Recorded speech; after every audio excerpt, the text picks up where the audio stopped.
제가 이제 첫 수업에 만든 게 요 시리즈들인데요. 물론 이제 첫 시간에 다 만든 건 아니고 아마 이 제일 작고 중간 사이즈 그릇을 아마 제일 처음에 만들었을 거예요. 이 맨 처음에 도예 배울 때 제일 먼저 배우는 게 이렇게 가느다랗게 해가지고 흙띠를 만들거든요.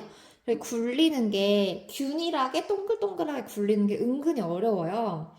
근데 그 흙띠 만드는 거 연습을 하고 이제 밑에 판 만드는 것도 연습을 하고 두께 일정하게 맞추고 뭐 순서대로 하는 방법을 배우려고 이렇게 제일 간단한 원형 도자기들을 만들었어요. 근데 이게 진짜 재밌는 게 지금 보시면 색이 다 다르잖아요, 색깔이. 근데 이게 정말 같은 흙에 같은 유약이에요. 너무 놀랍죠? 이게 가마의 위치나 그날 컨디션에 따라서 이렇게 달라진다고 하시더라고요. 그 예전에는 막 제일 예쁘게 글을 나오신 분이 한턱 쏘고 그랬대요. 같은 가마 안에서도 다 다르니까. 하여튼 이게 정말 재밌는 도예의 묘미인 것 같습니다. 그리고 제가 이거 할 때, 아, 선생님 여기 이렇게 자국이 너무 났는데 이건 제가 덜 다듬어서 그런 걸까요? 막 이렇게 여쭤봤었어요. 근데 이거는 제가 덜 다듬었다기보다는 그냥 유약이 이렇게 뭉칠 수가 있대요. 그래서 진짜 이것도 복불복이더라고 하시더라고요. 그리고 제가 딱 처음에 이 그릇 두 개를 제일 먼저 받아봤거든요. 근데 너무 안 예쁜 거예요, 이상하게. 막 이렇게 얼룩덜룩하고 이게 뭐야, 생각보다 너무 안 예뻐, 이렇게 했는데 걷잡을 수 없이 도예의 매력에 빠지게 됩니다. 하여튼 그래서 이게 첫 번째 제일 무난한 흙으로 만들었던 것 같아요. 그리고 이제 좀 적응되고 나서 시간도 남고 하니까 이렇게 세 번째 그릇 조금 큰 거, 활용도가 높은 그릇을 하나 더 만들었던 것 같고요. 그 다음 그릇은 바로 이거. 사실 이거는 망작입니다. 솔직히 말하면 이게 생선 그릇인데 요거는 이제 신문지 자국이 이렇게 돼버렸고 이게 원래는 이렇게 살짝 높여가지고 여기도 약간 꺾고 여기도 약간 꺾어서 만드는 그릇이었거든요. 약간 요런 느낌으로 이렇게 살짝 올리고 말아야 되는데 제가 이렇게 옆에 올릴 때 성공을 했어요. 근데 여기까지 올리고 나니까 여기가 뭉쳐지는 거예요. 그럼 그걸 자연스럽게 놔뒀어야 되는데 이게 이상하네 이러면서 합쳐버렸어요. 그러다 보니까 모양이 너무 이상한 거예요. 제가 선생님이 다른 분들 봐주는 사이에 제가 이렇게 사고를 쳐가지고 그냥 이왕 이렇게 된 거 이렇게 만들자 해가지고 이렇게 완전 만들어 버린 거예요. 그래서 모양이 좀 안 예쁩니다. 약간 다 안 맞고 굉장히 울퉁불퉁하고 이렇게 울퉁불퉁한데 뭐 어쩌겠어요. 제가 만든 저만의 매력이 들어가 있는 그릇인 거죠. 그래서 이거는 일단 용도 자체는 생선 그릇으로 쓰라고 하셨는데 전 군만두 같은 거 이렇게 올리고 야채 올리고 이렇게도 해서 먹고 되게 은근히 또 쓸모가 많은? 아, 그리고 참 도예는 만들면 사실 제가 만들 때는 항상 이거보다 더 크게 만든 건데 도예는 구우면 뭐 0.5cm에서 1cm 정도 줄어든다고 하시더라고요. 정말 작아져요. 제가 만들 때 이거보다 더 크게 만들었던 거거든요. 이거를 제가 이것도 흙띠로 굴려가지고 만들어서 하나하나 쌓아 올린 거예요. 정말 흙띠 요만하게 만들어가지고 쌓아 올리거든요.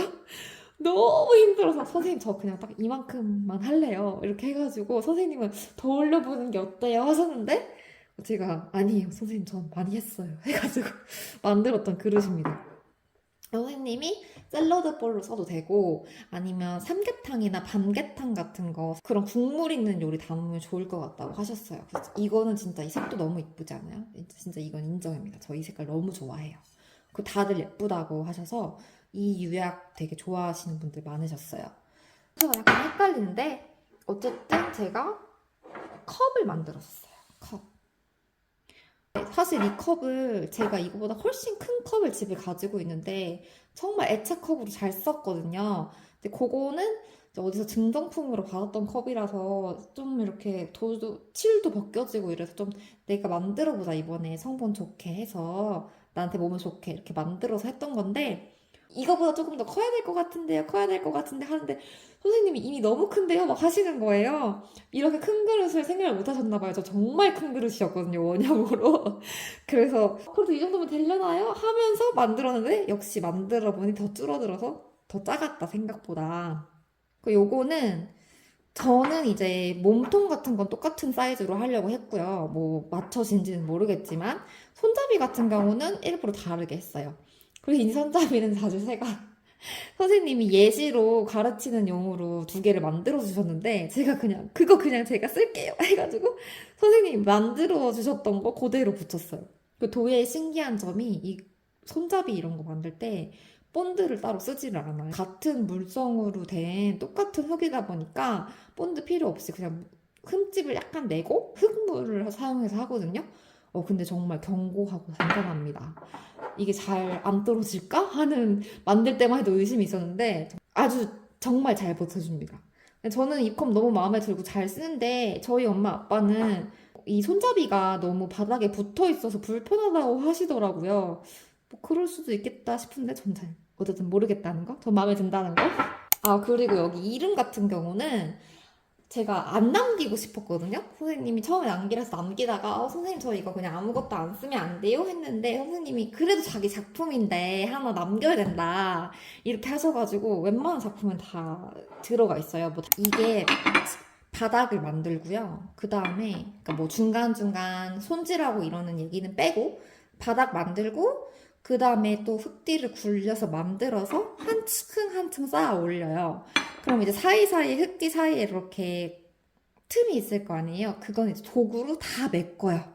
그럼 이제 그 메꿔진 게 거칠게 메꿔졌겠죠? 그럼 그걸 또 부드럽게 또 다듬어줘야 돼요. 한참 다듬고 물로 이렇게 스펀지로 또 다듬어주고 이렇게 다듬었다 저렇게 다듬었다 말리고 나서 또 칼로 다듬었다. 아주 인생에 쉬운 게 하나 없다를 다시 한번 느끼게 해준, 배우게 해준 그런 도예 수업이었습니다. 근데 정말 머릿속이 복잡한 게 아니고 단순 노동의 반복이다 보니까 머리를 개운해지는 느낌? 이 사각접시 같은 경우에는 사실은 이렇게 세로로 된 그릇을 이렇게 칸막이만 올려서 만드는 사각접시가 원래 만드는 수업이었어요. 근데 제가 그렇게 이어진 거는 너무 활용성이 떨어질 것 같고 저는 집에 앞접시가 지금 없다. 앞접시나 반찬 조금 담는 용도로 쓸 수 있는 접시가 필요하다. 그래서 제가 선생님 이거 사각접시로 따로따로 만들어도 되나요? 해가지고 이렇게 따로 만든 거예요. 이것도 흙뒤로 하나하나 쌓아서 다듬어서 만들었어요. 그래서 원래 선생님이 길쭉하게 만들어서 세 칸으로 만드신다고 하셨거든요. 그래서 이것도 하나 더 만들라고 하셨어요. 그래서 제가 선생님 너무 힘들어서 못하겠어요. 다른 거 만들게요. 이렇게 해서 요게 이렇게 두 개만 탄생을 했습니다. 이거 저는 이제 밥을 혼자 먹다 보니까 주로 굉장히 활용도가 높은 그릇이에요. 그 다음 수업부터는 이제 정규 수업은 끝났고 제가 만들고 싶은 거 만들면 되는 수업이었거든요. 그 다음에 만든 거는 요것들인데 요거 같은 경우는 정말 초스피드로 빠르게 만들었어요. 왜냐면 얘는 흙띠로 만든 게 아니라 석고 판이 있어요. 이렇게 그릇 엎어놓은 것 같은 모양이 꽉 채워진 판이 있는데 흙을 이렇게 밀어가지고 판판하게 편 다음에 거기다 착 붙여서 슉 잘라주고 살짝 다듬기만 하면 바로 끝나는 작업이라서 정말 초스피드로 만들었어요. 근데 이거 저는 사실 처음에 파스타볼 생각하고 만든 거거든요. 집에 파스타볼이 없어서 너무 작죠. 이거야말로 앞접시가 아닌가. 이거는 앞접시 하기엔 조금 작고 반찬 덜어서 담는 용도고 요거야말로 앞접시 같은 느낌으로 잘 쓰고 있어요. 얘네들은 수저 받침이에요. 수저 받침을 엄청 찾아봤는데 마음에 드는 게 별로 없는 거예요. 근데 요거는 모던하우스에서 요거 똑같은 걸 봐가지고 제가 사진으로 찍어놨다가 따라서 만들어 본 거고요. 요거도 어디선가 잠깐 비슷한 걸 봐가지고 이런 디자인으로 한번 내가 만들어 봐야겠다 했는데 그래서 제가 이걸 사실 집에서 젓가락 챙겨가가지고 대고 만든 거거든요. 도안을 이렇게 네모나게 만들어서. 근데 이것도 보세요. 이거 줄어들어가지고 하게 한다고 생각하고 만든 건데도 이렇게 작아요. 이것도 어떨 때는 이렇게 국물 없는 음식들 먹을 때는 앞접시로 쓰기에도 손색이 없습니다. 이게 또 요거 같은 경우에는 기존에 앞에 보여드렸던 것들하고는 흙이 좀 달라요. 이거는 아마 백토였나? 좀 그런 거여서 약간 톤이 균일하게 하얗죠. 여기는 이렇게 안 돼 있는데 얘는 완전 균일하게 하얀. 처음 만들기 시작했을 때 요거 두 개를 만들어 놓고 갔었어요. 근데 다음 주에 와서 보니까 하나는 완전 틀어진 거예요. 이게 한쪽이 이렇게 완전히 일어서가지고 그래서 그건 어쩔 수 없이 버리고 이제 6개를 채워서 만들었던. 엄청 조마조마하면서 갔는데 그래도 새로 만든 것들은 다 유지가 잘 돼 있더라고요. 요거 같은 경우는 그냥 판을 만들고 살짝 들어 올려서 자리를 잡아주고 끝에다가 띠를 올려가지고 이렇게 딱 고정시켜주고 가면 일주일 내로 그 모양 그대로 굳어요. 그럼 이제 다시 다듬어주고 하는 걸 반복해서 했습니다.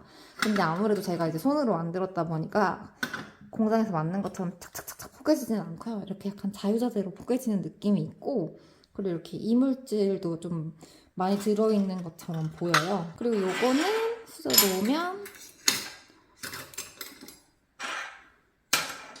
거꾸로 놔야 되나? 사실 이거 수저 받침 한 번도 안 써봤어요. 얘는 이렇게 올려놓으면 될 것 같아요. 손님 오시면 쓰기 좋지 않을까 싶습니다. 처음 기존 재료비 10만 원 냈던 거는 다른 그릇들이었고 여기 얘네들부터는 제가 재료비 끝나고 나서 만든 애들이었어가지고 재료비를 한번 말씀을 드려보면 얘는 하나에 6,000원씩 그래서 두 개에 12,000원이었고요. 이 수저 받침은 하나에 5,000원씩 계산해서 6개였고 그래서 3만 원.